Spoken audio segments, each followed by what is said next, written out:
Estimados amigos, bienvenidos a una emisión más de Educamedia. El día de hoy contamos con un invitado sumamente especial para tratar el tema de inmunodeficiencias primarias. Mi nombre es María Estellerena, soy directora de Educamedia, un canal de asesoría y consultoría profesional dedicado a la capacitación y mejoramiento de las habilidades personales, empresariales y familiares. Y nuestro invitado es el doctor Ronnie de la Torre. Él es máster en inmunología avanzada, especialidad en inmunología médica, docente de la Universidad Central y jefe de alergología en el HCAM. Bienvenido, mi querido Ronnie, ¿cómo estás? Muchas gracias, bien, muchos saludos y muchas gracias por la oportunidad nuevamente de estar en este canal. Muchísimas gracias a ti. Nos encanta contar con profesionales apasionados a la enseñanza como tú.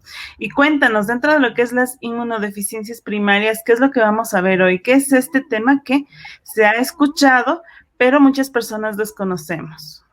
Bueno, las inmunodeficiencias primarias son ciertos defectos de nacimiento del sistema inmune que han sido muy poco estudiados en el Ecuador. Vamos a ver una introducción, vamos a tratar de ver cuáles son los signos de alarma por los cuales deberíamos buscar una consulta, sobre todo con alguien que se dedique a la inmunología, y cuándo poder estar más bien en tratamiento, pendiente de que algunas medidas incluso de salud pública deberían modificarse para poder no perjudicar a esta población, que el país tiene una deuda con ellos porque eh, no se ha hecho mucho todavía en este campo. Hemos ido trabajando algunos profesionales con esfuerzos independientes, pero ahora estamos tratando de más bien ir uniendo esfuerzos, y yo creo que es por eso que es importante el poder dar a conocer este tipo de enfermedades, de patologías, para que los médicos de todos los niveles de atención pues estén pendientes y puedan identificarlos y puedan más bien ayudar a estas personas. Muy interesante. Entonces, te dejo para que nos ayudes con la clase y con toda tu experiencia y conocimiento. Muchas gracias. Ok, bueno, como ya dijo Esthercita, pues sí, yo trabajo en el Hospital de Especialidades Carlos Andrés Marín. Ahí me dedico a la consulta de inmunología clínica y a la inmunología de trasplante. Soy miembro de la Sociedad Latinoamericana de Inmunodeficiencias Primarias. Recientemente he estado participando para conformar una de las comisiones, la Comisión de Educación. Trabajo con la Fundación Jeffrey Model Foundation, que vamos a hablar de ella también, de qué es lo que hace la Jeffrey Model Foundation, y soy profesor de la Universidad Central actualmente. Este es el hospital donde me formé, en Barcelona, el Hospital de la Santa Cruz y San Pau. Es ahí donde tuve la oportunidad de conocer a mi gran amigo y mentor, el doctor Oscar de la Calle, quien también se dedica a este tipo de patologías. Como les decía, estoy actualmente ejerciendo en el Hospital Carlos Andrade Marín, y en el Hospital Carlos Andrade Marín hemos abierto la cartera de servicios de atención de inmunodeficiencias primarias.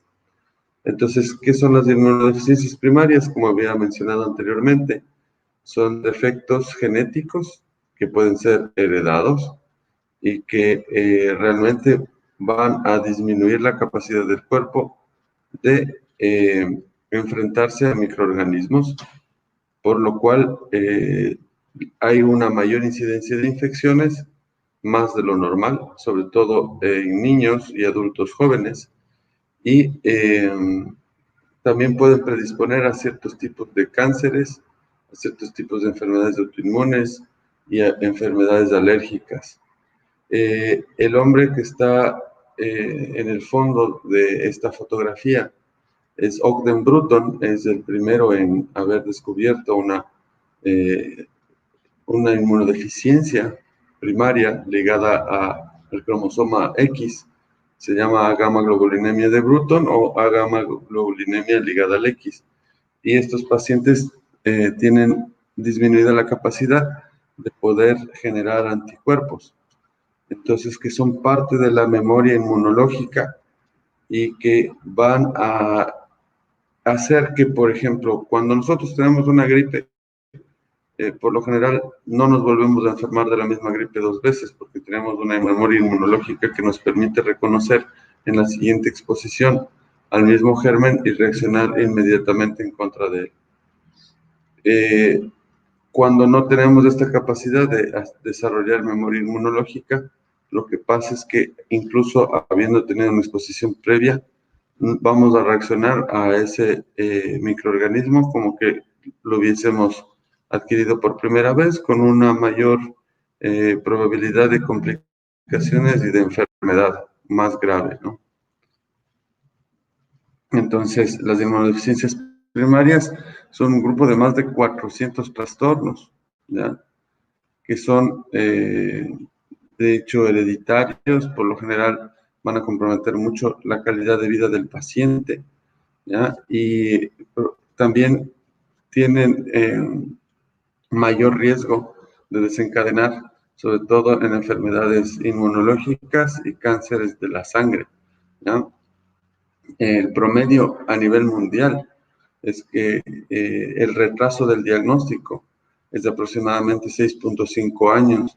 Nosotros hemos tenido pacientes que, incluso presentando síntomas desde muy jóvenes, han tenido 35 años de retraso en el diagnóstico y muchos nunca han sido diagnosticados en el país.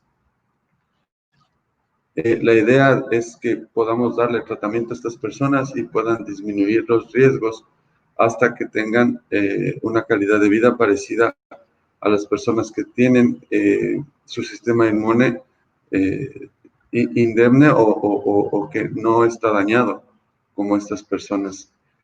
Es tanto así que en algunos países del mundo, incluso, sobre todo de la inmunodeficiencia más grave, que es la severa combinada, que es una incapacidad tanto celular como humoral. Eso quiere decir que las células están dañadas, además de su capacidad de generar inmunidad de memoria con las inmunoglobulinas. Entonces se hacen screening neonatales. Cuando estuve en España, en Cataluña, se habían diagnosticado ya con este programa de detección temprana algunos casos de inmunodeficiencia severa combinada y estos pacientes se sometieron a trasplante de médula, que fue lo que les salvó la vida y es el tratamiento que de hecho les da un nuevo sistema inmunológico y que pueden sobrevivir con las mismas con los mismos riesgos y la misma esperanza de vida y con una calidad de vida incluso muy cercana a lo normal, ¿no? Aproximadamente del 1 al 2% de la población mundial, según la Jeffrey Model Foundation, que es la fundación más grande de investigación, diagnóstico y tratamiento a nivel mundial de inmunodeficiencias primarias, ellos dicen que hay una estimación de 1 a 2% de la población mundial que puede sufrir algún tipo de inmunodeficiencia primaria. Eso quiere decir que en Ecuador hay aproximadamente entre 170.000 a 340.000 pacientes sin diagnóstico. Actualmente tenemos 46 pacientes identificados gracias a los esfuerzos de varias personas que han ido trabajando durante algunos años, e incluso los pacientes que hemos detectado también en el Hospital Carlos de Andrade Marín. Y estos pacientes han sido registrados en el registro de la Sociedad Latinoamericana de Inmunodeficiencias Primarias. ¿Ya?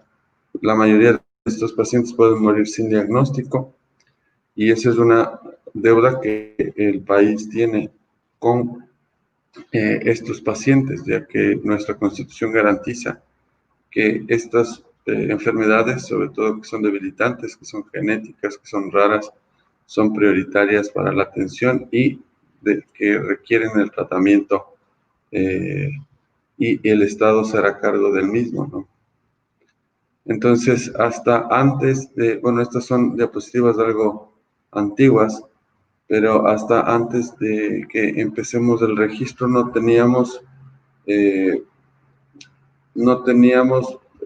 presencia en Latinoamérica como un país que hacía el registro de sus pacientes con inmunodeficiencia. Actualmente ya estamos aumentando en casos. Este es de mi centro. Tenemos ahora 13 pacientes. Ustedes dirán que son muy poquitos, pero realmente es difícil llegar a los diagnósticos, ¿no? Aquí más o menos cómo están divididos nuestros casos. La mayoría de los pacientes que tenemos en el hospital son de inmunodeficiencia común variable, que es un defecto para poder hacer anticuerpos, y el cual hay un tratamiento específico, que es inmunoglobulina prestada, inmunidad de memoria prestada de otras personas, que se elabora a través de una depuración del plasma de estas proteínas que se llaman anticuerpos, y se hace una preparación de 10.000 a 60.000 pacientes, y esa preparación, que por lo general es comercial, en el hospital se importa desde Europa, le da la inmunidad de esas 60.000 personas, por ejemplo, a ese paciente que no tiene la capacidad de hacer esa inmunidad. Entonces existen tratamientos para estas patologías. En conjunto son bastante frecuentes. Individualmente las inmunodeficiencias pues suelen ser diagnósticos de descarte, suelen ser diagnósticos raros. En el registro actualmente de la Sociedad Latinoamericana de Inmunodeficiencias Primarias, Argentina y Brasil son los países que más registran pacientes. Tienen ya trabajo de muchos años. México también tiene trabajo de muchos años con estos pacientes, y sobre todo en la lucha de que sean atendidos los requerimientos tanto de tratamiento como de diagnóstico. Ecuador actualmente aporta con el 0.60% de todos los pacientes que están registrados en Latinoamérica, por lo que necesitamos unir esfuerzos para poder hacer más registro, que los médicos encargados de el diagnóstico y el tratamiento de inmunodeficiencias primarias también se puedan unir a la Sociedad Latinoamericana de Inmunodeficiencias. Sería importante para que puedan hacer el registro si es que tienen casos sospechosos. Han ido avanzando los casos. Esto es julio del año pasado. Bueno, no están tan actualizadas las diapositivas, pero ha ido en incremento. Actualmente ya contamos casi con más de 10.000 pacientes en toda Latinoamérica registrados, y que están recibiendo tratamiento o están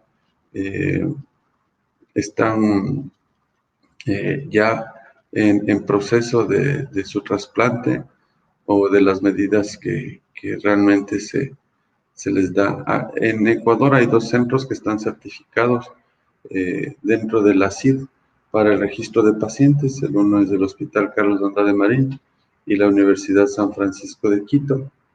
Entonces aquí está Ecuador. Como vemos, no somos de los países que más registra, pero hemos ya empezado por lo menos desde hace 2 años el registro. Y eso yo creo que es importante. Hemos ido poco a poco avanzando, y creemos que nosotros podemos ir haciendo más. Tuve la oportunidad el año anterior de visitar a Fred y Vicky Model. Ellos son los cofundadores de una de las fundaciones para la investigación, el diagnóstico y tratamiento de inmunodeficiencias primarias. Estoy acompañado de mi hijo Rodrigo. Tuvimos la oportunidad de conversar con ellos, y ellos tuvieron también la amabilidad de designarme el director del proyecto para poner un centro, Jeffrey Model, que para el Ecuador, para la investigación, el diagnóstico y el tratamiento de estos pacientes.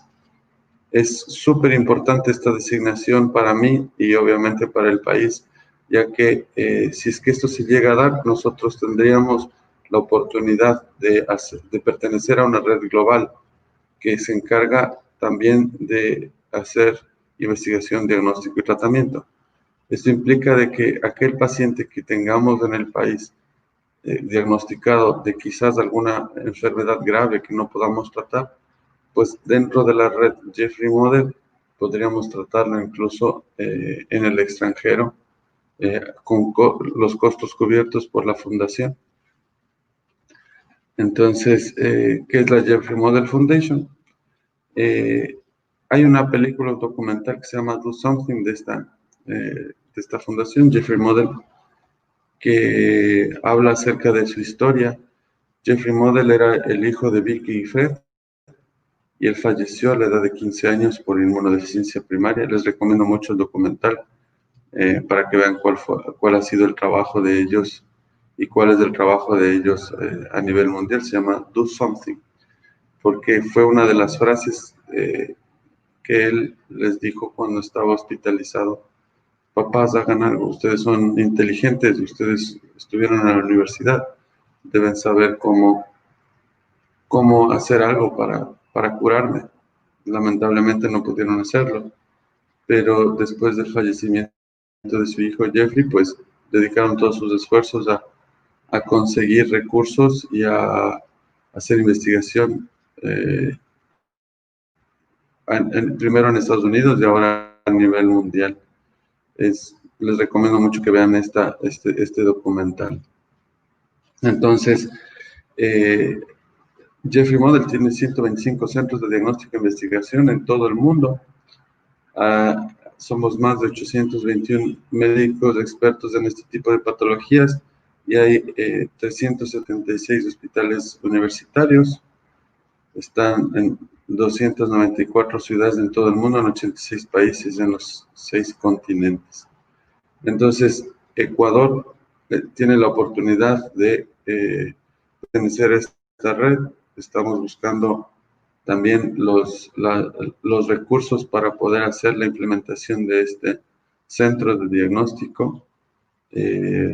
Esperamos contar con el apoyo de las instituciones del país, ¿no? Sobre todo porque son pacientes que están falleciendo muy probablemente a consecuencia de estas enfermedades. Entonces, como dijo Jeffrey, tenemos que hacer algo, ¿no? Tenemos que tratar de hacer algo por estos pacientes. ¿Y qué es lo que podemos hacer? ¿Cierto? ¿Y qué es lo que yo pretendo hacer en esta charla? Primero es hacer conciencia a la sociedad de que estas enfermedades existen, ¿ya?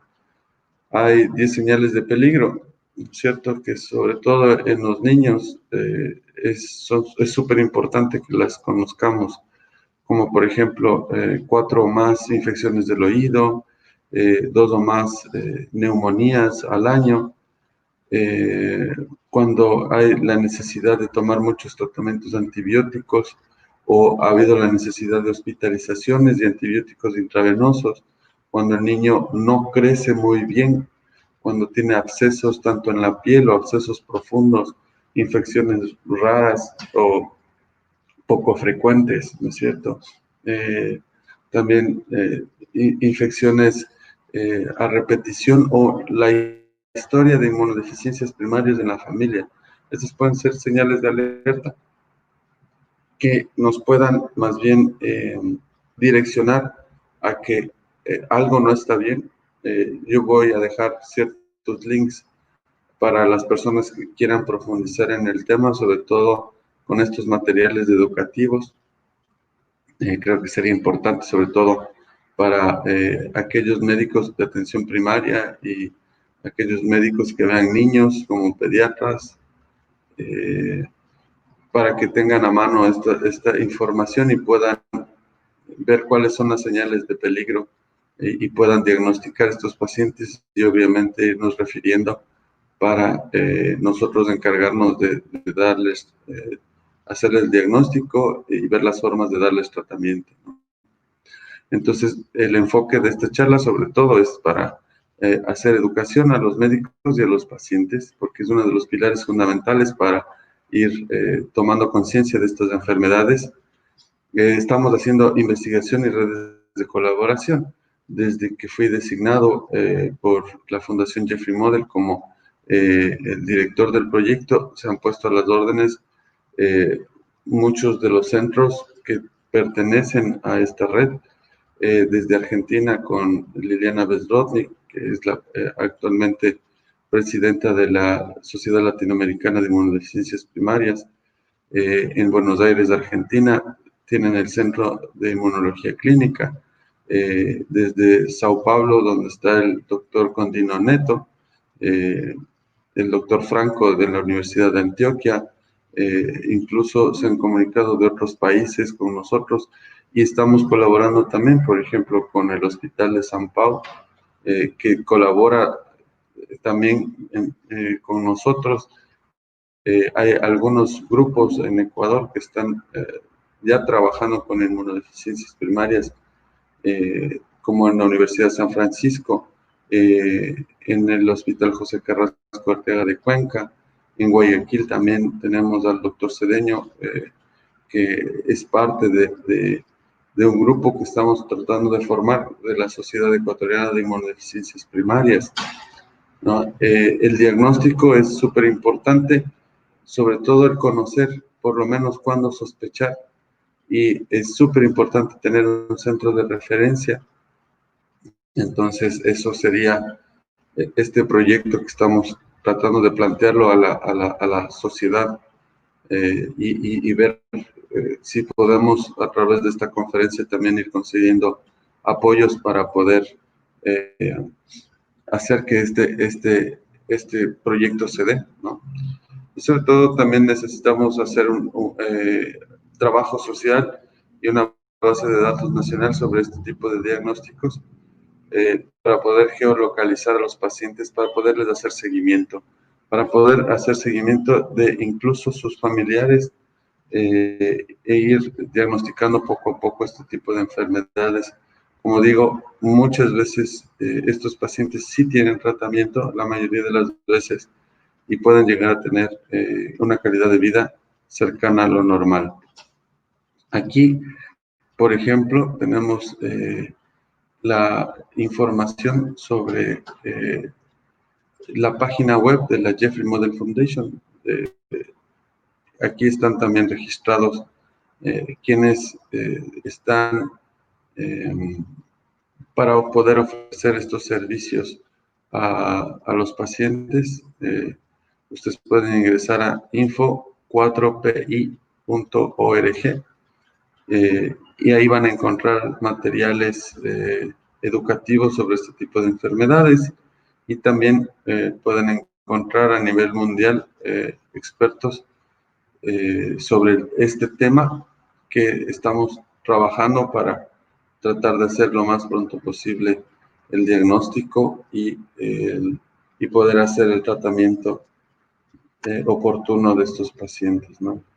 Pues como les estaba diciendo, hemos tratado de ir juntando esfuerzos, ir juntando médicos y voluntades para poder hacer que estos pacientes puedan ser tratados. Hacemos o participamos también en congresos latinoamericanos. El último fue en Cancún. Aquí está Liliana, que es la presidenta actual de la Sociedad Latinoamericana de Inmunodeficiencias Primarias. Y también actualmente tenemos pues una fundación de pacientes. La fundación de pacientes se llama PIDE, que es Inmunodeficiencias Primarias de Ecuador, que es una fundación de los pacientes que está también tratando de trabajar con los pacientes, con sus familias, y tratando de garantizarles el diagnóstico oportuno y el tratamiento a los pacientes, ¿no? Es una iniciativa propia de ellos, y han sido reconocidos a través de contactos internacionales de la Sociedad Internacional o de la Organización Internacional de Pacientes con Inmunodeficiencias, que se llama IPOPI, que tiene una sede en Lisboa, que reúne a los pacientes de todo el mundo y ellos han trabajado por igual tratar de ir juntando a los pacientes, haciendo fuerza para que puedan ser tratados, muchos de ellos en la Seguridad Social y en el Ministerio de Salud. Entonces, hay que intentar aumentar estos diagnósticos para que la gente se siga beneficiando de los tratamientos que existen actualmente. Entonces, estamos tratando de hacer alianzas estratégicas entre las instituciones ecuatorianas y las instituciones internacionales, por lo que requerimos del apoyo de la comunidad en sí. Bueno, agradezco mucho a los equipos de trabajo, tanto del Hospital Carlos Andrade Marín, a la Fundación de los Pacientes y a los colegas que están dedicados al estudio, al diagnóstico y al tratamiento de estos pacientes. Cada vez intentamos ir sumando más voluntades y obviamente intentamos que estas enfermedades sean reconocidas en el país como un problema de salud pública y que los pacientes puedan garantizar su tratamiento y su diagnóstico. Es una frase que me gusta mucho. Si he logrado ver más lejos, ha sido porque he subido a hombros de gigantes desde Isaac Newton.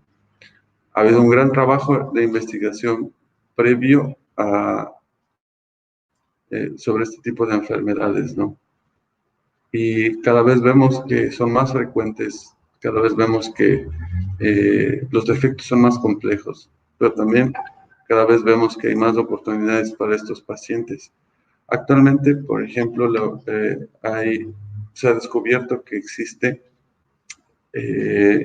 existen casos no relacionados entre familias de niños recién nacidos que nacen con un defecto en la provincia de Manabí, con un defecto grave que da una enfermedad que se llama la inmunodeficiencia severa combinada. Dos casos se detectaron en España, si no me equivoco, uno en Barcelona, otro en Madrid y otro en Manabí. Y se ha hecho investigación sobre este defecto. Es un defecto genético que quizás tendrá una mutación que por cierto análisis se puede datar de hace 700 años. Antes se creía que estas inmunodeficiencias primarias eran europeas o importadas, pero ahora vemos que, por ejemplo, este defecto de un receptor de la célula T, que no permite que arranque el sistema inmune, está presente en Manabí probablemente desde los pueblos originarios, previos a la conquista. Ustedes dirán qué importancia tiene esto, si son muy poquitos. Pues realmente estos pacientes mueren dentro del primer año de vida y muchos de estos pacientes incluso no pueden reaccionar a vacunas. La BCG, el bacilo de Calmette-Guerin, es una de las primeras vacunas que recibimos y en ellos pueden hacer una BCGitis, que es una infección por el mismo bacilo que se supone que trata de evitar la infección por la tuberculosis. Y entonces, ese mismo es el problema. Podría ser que una medida que nosotros tomamos como preventiva para la mayoría podría estar más bien haciendo complicaciones en este tipo de pacientes. Yo creo que toda vida es súper importante, ¿cierto? Que quizás para la salud pública la medida de la vacunación es importante, que de hecho lo creo, pero quizás el tener esta presencia de casos debería hacer que planteemos el diferimiento, por ejemplo, de la vacuna de la BCG, para evitar el riesgo de que esa medida más bien haga que estos pacientes no lleguen a tener un diagnóstico, puedan complicarse y puedan fallecer incluso muy temprano después del nacimiento. Hay muchísimos pacientes que tienen infecciones de repetición. Hay el caso de una profesora de La Taconga, que ella desde mucho tiempo atrás tuvo enfermedades infecciosas de repetición, solo gripes. Encima estaba en contacto con niños que suelen ser muy, suelen tener muchos gérmenes por los cuales ir contagiando, porque es la etapa en la cual ellos más bien van desarrollando su sistema inmune. Esta profesora pues no tenía bien su sistema inmune y casi siempre estaba pidiendo permisos, casi siempre estaba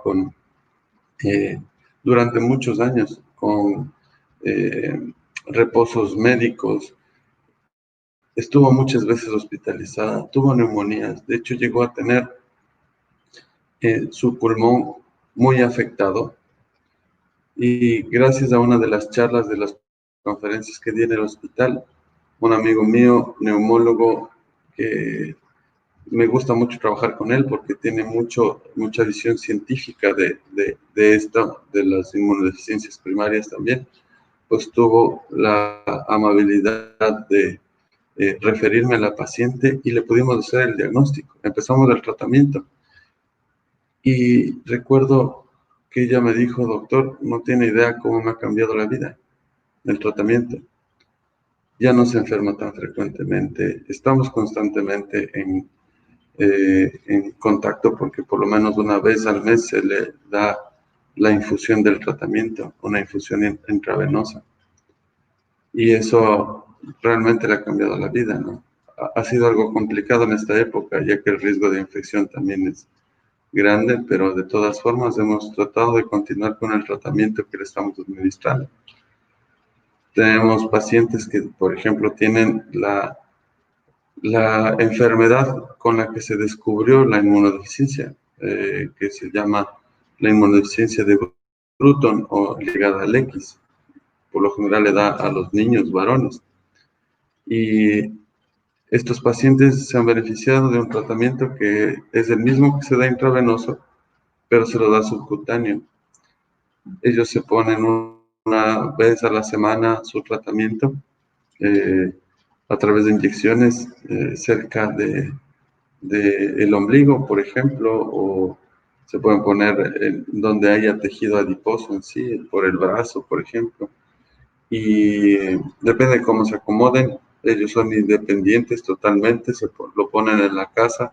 De hecho, me visitan ya solo cada 3 meses. No es necesario que estén yendo cada mes. Es un poco más estable y más cómodo el tratamiento. Quizás un poco más costoso en el costo nominal, pero el costo para el sistema de salud es mucho más bajo. Y les ha ido muy bien con ese tratamiento también. Las historias de los padres de estos pacientes, sobre todo, es de la desesperación de ver que sus hijos se enferman en cada momento. Y cuando empiezan a recibir el tratamiento y la frecuencia de las infecciones disminuye y ya pueden salir, ya pueden jugar, ya pueden hacer una vida cercana a lo normal, ya no hay riesgo de que vayan a la escuela, que puedan prepararse. Es muy significativo, muy significativo ver cómo cambia la vida de estos pacientes cuando reciben tratamiento. Nos preocupa mucho, sobre todo, de aquellos casos que no han sido diagnosticados. Nos preocupa mucho de estos casos que pueden estar en cualquier parte del país, quizás en una familia de bajos recursos y que ni siquiera ha tenido acceso al Sistema Nacional de Salud, que no han sido sospechados sus casos, sino que simplemente se han ido dando cada vez que tenían infección antibióticos sin ver la historia que hay detrás, ¿no? Y que posiblemente lleguen a tener una infección grave que les pueda complicar y que pueda hacer que su vida corra riesgo. El perder un hijo para un padre debe ser muy doloroso. Y creo yo que estamos aún a tiempo de poder servirle a estos pacientes de poder cubrir con esta deuda que el país tiene con estos pacientes. Y que más bien veamos que estos pacientes, si tienen un buen tratamiento, también podría evitarse de que ellos sean reservorio de bacterias multiresistentes, porque eso también es un riesgo. Los pacientes pueden, después de tantos medicamentos antibióticos que reciben, ser los portadores de bacterias multiresistentes en la comunidad y podrían ser el inicio de epidemias por bacterias multiresistentes, porque por lo general, al tener tan frecuentes las infecciones, se les da muchos antibióticos. Entonces, yo creo que más bien agradezco la atención y la oportunidad para poder hablarles de este tipo de enfermedades, y si es que hay alguna pregunta, pues estoy dispuesto a responderla con todo gusto. Les dejaré algunos links también para que puedan contactarme en el caso de que necesiten también profundizar en esta información, o si quieren colaborar con esta iniciativa, sobre todo de este proyecto, para poder poner este centro que sería parte de esta red a nivel mundial de el tratamiento, la investigación, el diagnóstico de inmunodeficiencias primarias. Muchísimas gracias, mi querido Ronnie. Ha sido una explicación sumamente clara. Ha sido una explicación catedrática sobre lo que son las inmunodeficiencias primarias. Y bueno, y sí tenemos algunas preguntas. Tú habías mencionado que el rango de vida es menor para los niños que tienen este problema, pero también has mencionado que existen adultos que han presentado. ¿Y qué es lo que vemos nosotros como padres de familia en el caso de que suponemos que nuestros hijos tienen las defensas bajas? Entonces, en vez de ir al problema principal, lo que normalmente hacemos es llenarles de vitaminas. Sí. ¿Qué es lo que pasa? Además de tapar el problema, ¿no? A ver, hay un error muy grande que se cree que hay medicamentos o fórmulas inmunomoduladoras. Hay algunos que se promocionan como vitaminas que aumentan las defensas, o incluso elixires hechos, por ejemplo, a base de plantas como dulcamara, que son supuestamente inmunomoduladores. No hay pruebas de eso, se venden como suplementos alimenticios, que es una categoría que de hecho es muy peligrosa, yo creo, dentro de las autorizaciones, porque incluso se venden cosas como tratamiento. Para el COVID mismo hemos visto que hay un montón de charlatanes por allí que ni siquiera tienen un respaldo científico. Hasta limpiadores de piscinas nos han ofrecido como tratamiento. Entonces, todas esas cosas son falsas. Por lo general, las vitaminas con una dieta balanceada se pueden consumir de forma adecuada, sobre todo aquí que tenemos frutas, verduras, vegetales todo el año. Así es que no hay pretexto, no es necesario el gastar en vitaminas que nos van a provocar. Lo único que es una orina muy, muy cara y olor a medicamento. O sea, porque el cuerpo solamente absorberá lo que necesite, y lo que no necesite, pues no lo absorberá. Si una madre nota que, por ejemplo, las infecciones respiratorias, especialmente, o gastrointestinales, o hay infecciones de la piel, o infecciones muy raras, si el niño ha estado hospitalizado 2 veces en un año porque necesitaba antibióticos intravenosos, si ha tenido neumonías, otitis, ¿no es cierto?, o sinusitis, que son enfermedades más bien raras no son raras en los niños, pero son raras que sean muy frecuentes. Por ejemplo, 4 al año, 2 neumonías en un año, que haya algún antecedente de alguna persona que también, de niños que hayan fallecido, por ejemplo, muy pequeñitos, igual por infecciones en la familia, ¿no? Quizás también cuando hay aparte de estas infecciones frecuentes, no hay una explicación para estas infecciones frecuentes. Por ejemplo, no hay un defecto anatómico para que haya estas infecciones frecuentes. Entonces, ya le ha visto el otorrino y dice, no, o sea, yo le veo que anatómicamente está bien, pero sí son muy frecuentes la sinusitis o la rotitis.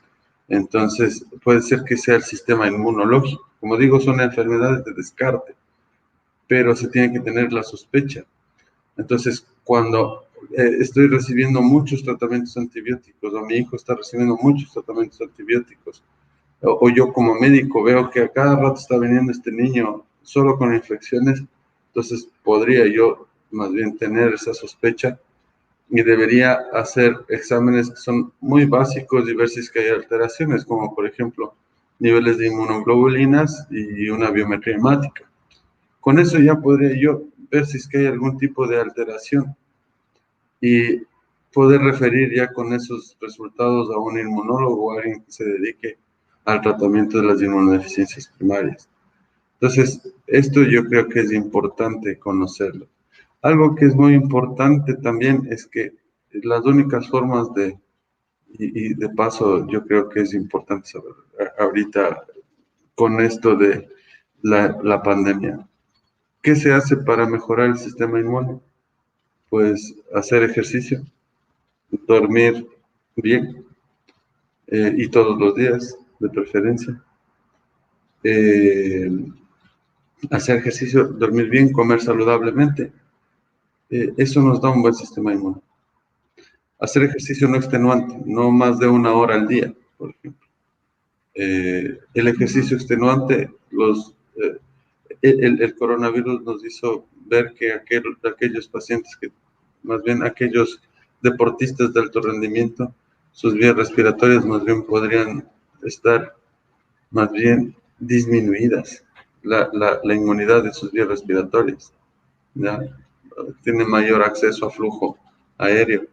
Y al hacer ejercicio regularmente, por lo menos de 1 hora, unas 3 a 5 veces por semana, el dormir bien, el control del estrés, Que eso es lo que no ha pasado últimamente. exactamente, eso es lo que nos ayuda al sistema inmunológico. No hay fórmulas mágicas, ¿no? No hay ciertas cosas que no son, a ver, no tienen asidero científico, que incluso se han dado como tratamiento para inmunodeficiencias primarias, como factores de transferencia, por ejemplo. No tienen evidencia científica. Hay, como decía, extractos de ciertas sustancias que también se promocionan como inmunomoduladores. Tampoco hay evidencia científica. Entonces, para poder recomendarlo como médico a un paciente, casi siempre debemos asegurarnos de que haya un respaldo en esa indicación, de que se haya aprobado, de que tenga incluso una lógica desde el punto de vista molecular, científico, celular. Entonces, nosotros buscamos eso, buscamos encontrar una lógica a estas infecciones de repetición desde el punto de vista molecular, celular. Y encontrando eso, que es súper complicado a veces, como digo, la demora del diagnóstico a nivel mundial es de 6.5 años en promedio. Entonces, podemos llegar a un diagnóstico, si lo sospechamos, podría ser más rápido y podríamos darle más rápido también tratamiento. Podríamos mejorar su calidad de vida lo más pronto posible, ¿ya? Y esperamos poder ya tener la oportunidad de implementar este centro aquí en Ecuador. Creo que es muy, muy importante esta oportunidad que nos están dando de pertenecer a esta red. Y espero, como digo, el apoyo de las instituciones para poderlo realizar. Creo que podría interesar al Ministerio de Salud Pública, al mismo Instituto Ecuatoriano de Seguridad Social. Creo que también podría interesarle a la red pública integral, a la red privada complementaria. Por supuesto, es un proyecto sumamente ambicioso que debería estar implementado, especialmente porque dices que existe un subregistro sobre las personas que podrían estar con esta problemática, ¿no? Entonces, ¿ahí qué es lo que pasa? Porque, bueno, has mencionado que en el caso de los niños sí se puede presentar de una manera muy abrupta, digamos, todas estas infecciones. Y en los adultos, cuando ya ha pasado toda su vida con este problema, ¿cómo existen estos rangos, digamos, de enfermedad en donde algunas personas afecta en un 80%, otras en un 30%, otras han vivido toda su vida y no se dieron cuenta nunca que tenían esto, pero saben que su sistema inmunológico es muy bajo? Ahí, en este caso, ¿cuál sería, digamos, la manera, el procedimiento para identificar o diagnosticar y cuál sería el tratamiento?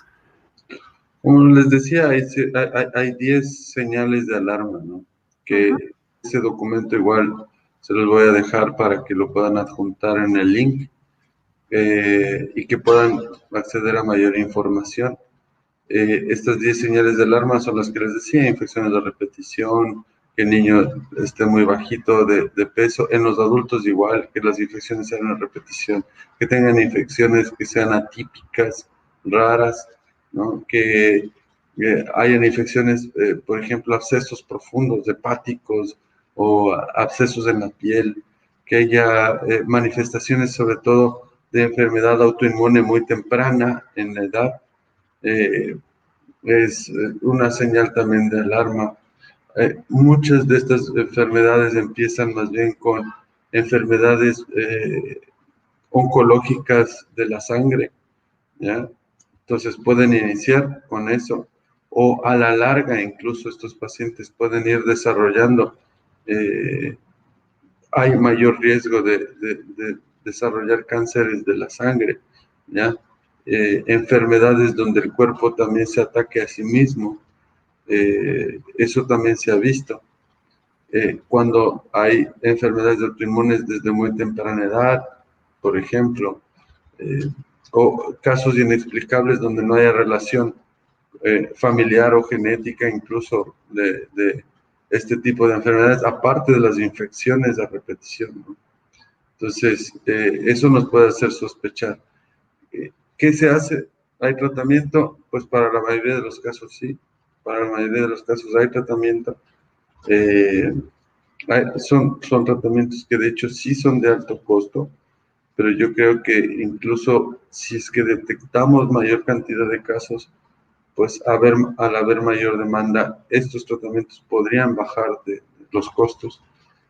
Sería ambicioso, pero yo creo que sería posible incluso de que podamos hacer nuestra propia inmunoglobulina para darle a estos pacientes, es decir, de 10.000 a 60.000 ecuatorianos que tenemos la exposición a los mismos gérmenes que los pacientes, poderles nosotros brindar a través de una donación de plasma y la depuración de estos anticuerpos, el tratamiento a ellos de los mismos bichos que ellos estarán expuestos, ¿no?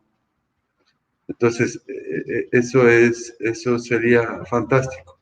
No se ha podido hacer todavía aquí. Sé que hubo en Argentina, hubo una universidad empezó a hacerla, ¿ya? Y tuvieron buenos resultados. Entonces, en algún momento debemos hacer nuestra propia inmunoglobulina para no depender de empresas que nos traen la inmunoglobulina de Europa o de Asia. Entonces, creo que podría ser importante fabricar, por ejemplo, eso acá. Requiere de una inversión, pero a la larga podría más bien ser beneficioso para nosotros, para estos pacientes como población. La inmunología es el nuevo campo en el cual se está desarrollando la ciencia médica, ¿no? Es súper importante este campo ahora, como lo fue la genética en los 90, que llegaron incluso a descubrir todo el genoma. Ahora estamos viendo cómo hacer tratamientos cada vez más especializados a través de la inmunología. Y estamos viendo también de que muchas de las enfermedades que tenemos están relacionadas con nuestro sistema inmune, con la relación que tiene nuestro sistema inmune con las bacterias que viven con nosotros. Y el tener un sistema inmune que tenga una disregulación o que tenga muy baja la posibilidad de defenderse, puede hacer que más bien esta persona esté muy expuesta a tanto enfermedades autoinmunes, hemato-oncológicas, y aparte de las infecciosas. Y como decía, puede ser un riesgo para el resto de la comunidad porque van a incubar bacterias multiresistentes que podrían enfermar al resto, ¿no? Claro que eso sería un potencial peligro. Y en el caso que alguien tenga sospechas de su persona o de algún familiar cercano, ¿cuál sería el procedimiento? ¿Dónde tienen que dirigirse? Pues podrían pedirle a su médico pediatra o podrían pedirle a su médico internista de que les refiera a un médico inmunólogo, tanto en la red pública como en la red privada complementaria. Habemos pocos, pero habemos profesionales que estamos dedicados a este tipo de patologías. Hay muchos pediatras que incluso también saben diagnosticarlas. Hay muchos internistas que también saben diagnosticarlas porque son parte del estudio formal de sus especializaciones. Hay mucho médico familiar que también conoce de estas patologías y pues bueno, hay que ir escalando cada vez haciendo el descarte de otras patologías y llegando al inmunólogo para que pueda hacer el diagnóstico diferencial y pueda dar el tratamiento. Perfecto, muchísimas gracias. Como ya escucharon, amigos, si es que ustedes tienen una sospecha, tienen que dirigirse hacia su médico de cabecera para descartar este tipo de problema o enfermedad. Entonces, muchísimas gracias, mi querido Ronnie. Ha sido una charla sumamente activa. No sé si tienes algunas palabras finales para nuestros amigos.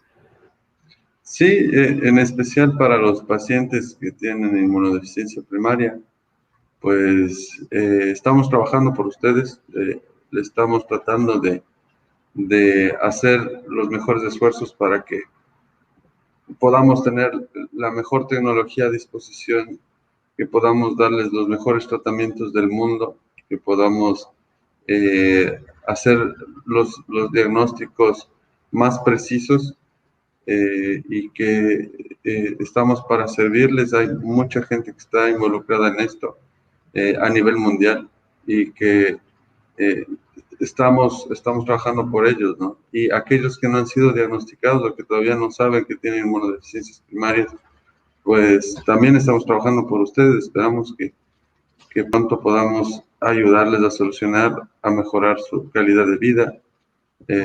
Estamos para eso, para servirles. Si es que alguien necesita contactarse contigo, ¿a qué número lo puede hacer? Pues yo les dejaré los datos más bien para que se puedan poner en contacto en la descripción del video. Yo creo que es mejor, ¿no es cierto? Sí. Porque hasta anotarlo a lo mejor se pierden.